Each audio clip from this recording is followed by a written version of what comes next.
Priyanka's food ডায়েরিতে সবাইকে welcome. চলো আজকে ডায়েরির পাতা থেকে কোন রান্নাটা তোমাদের সাথে আমি শেয়ার করব সেটা দেখে নেওয়া যাক।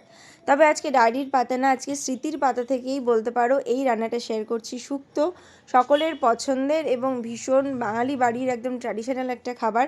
তবে এই রান্নাটা খুব ইজি হলেও কিছু ট্রিক্স এবং টিপস কিন্তু ফলো করতে হবে। তো সেগুলো সব এক এক করে গল্প করব, চলো দেখতে থাকি রান্নাটা। তার জন্য আমি এখানে সবজি নিয়েছি, এখানে নিয়েছি উচ্ছে, ডাঁটা, অল্প সিম, এখানে নিয়েছি মিষ্টি আলু, কাঁচকলা এবং নর্মাল যে আলু সেটা। এখানে কিন্তু তোমরা বেগুন অবশ্যই অ্যাড করতে পারো। আমার বাড়িতে বেগুনটা আমি আজকে অ্যাড করিনি। এর মধ্যে কিন্তু বিনস বা বরবটি অ্যাড করতে পারো, পেঁপে দিতে পারো। সবজিটা কিন্তু তোমরা নিজেদের ইচ্ছা মতন আরও বেশি করে অ্যাড করতে পারো। এবারে আমি একটা মশলা তৈরি করছি, শুক্তোর মশলা। তাতে আমি ব্যবহার করছি এখানে মৌরি, পাঁচফোড়ন, সর্ষে, পোস্ত আর রাঁধুনি। তবে এটাই যে অথেন্টিক একেবারে শুক্তোর মশলা আমি সেটা কিন্তু বলবো না। আমি আজকে এরকমভাবে বানাচ্ছি, তোমরা চাইলে ইচ্ছা হলে অবশ্যই এরকমভাবে একবার বানিয়ে দেখতে পারো। তবে মন্দ হবে না খেতে, এটুকু বলতে পারি। আমার তো ভালো লেগেছে, তোমাদের কেমন লাগে তার জন্য কিন্তু এটা বানিয়ে দেখতে হবে এবং অবশ্যই আমাকে কমেন্ট করে জানিও। এবারে আমি এই সর্ষের তেল গরম করে বড়ি দিয়েছি, বড়িগুলোকে ভাজা করে তুলে নেব।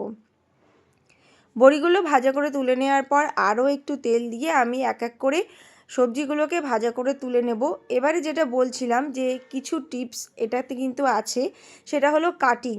সবজির কাটিংয়ের পরে কিন্তু অনেক কিছু ডিপেন্ড করছে। কারণ ছোটোবেলায় আমিও কিন্তু শুক্তোর নাম শুনলেই ভয় পেতাম, অনেক বাচ্চারাই আছে শুক্তো খেতে চায় না। কিন্তু এই সবজি যদি ছোট ছোট করে কাটা হয়, যেমন উচ্ছেটা স্পেশালি যদি খুব সরু করে কেটে ভেজে তুলে নেওয়া হয় এবং আমি যেভাবে রান্নাটা করব সেভাবে যদি করা হয়, বাচ্চারাও কিন্তু চেয়ে চেয়ে খাবে। স্পেশালি আজকে কিন্তু আমার ছেলের ডিমান্ডেই আমি এই শুক্তোটা বানাচ্ছি। তো গল্প করতে করতে সবজিগুলো ভাজা হয়ে গেছে। এবারে তেলে কিন্তু আমি দিয়ে দিলাম আবারও কিন্তু রাঁধুনি ফোড়ন, তারপরে দিয়ে দিলাম আদা বাটা। আদা বাটা দেওয়ার পরে আগে থেকে ভেজে রাখা সবজিগুলো দিয়ে দেবো এক এক করে। তারপরে খুব ভালো করে এটাকে নাড়াচাড়া করে নেব। এবারে এক এক করে আমি এর মধ্যে অ্যাড করছি সামান্য হলুদ, নুন। একেবারে সাদা কালারটা ভালো লাগে না, তাই সামান্য হলুদ আমি দিয়েছি এবং আগে থেকে গুঁড়ো করে রাখা যে শুক্তোর মশলা সেটা আমি দিয়ে দিলাম। এবারে আবারও একটু কিছুক্ষণ এটাকে ভালো করে মিশিয়ে নেব।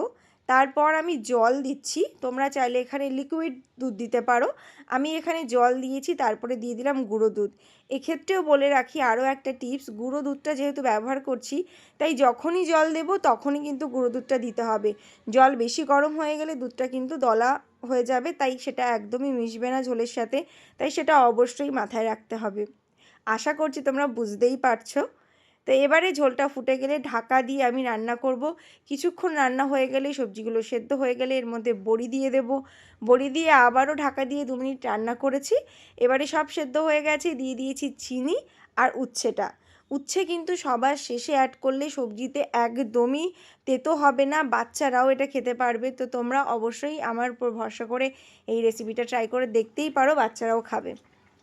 নামানোর আগে দিয়ে দিলাম ঘি এবং আবারও একটু শুক্তো মশলা দিয়ে খুব ভালো করে একটু নেড়ে নেড়ে দেবো। আলুগুলোকে একটু ঘেটে দেবো যাতে একটু মাখা মাখা হয় সবজিটা, যেহেতু আমি বেগুন ব্যবহার করিনি।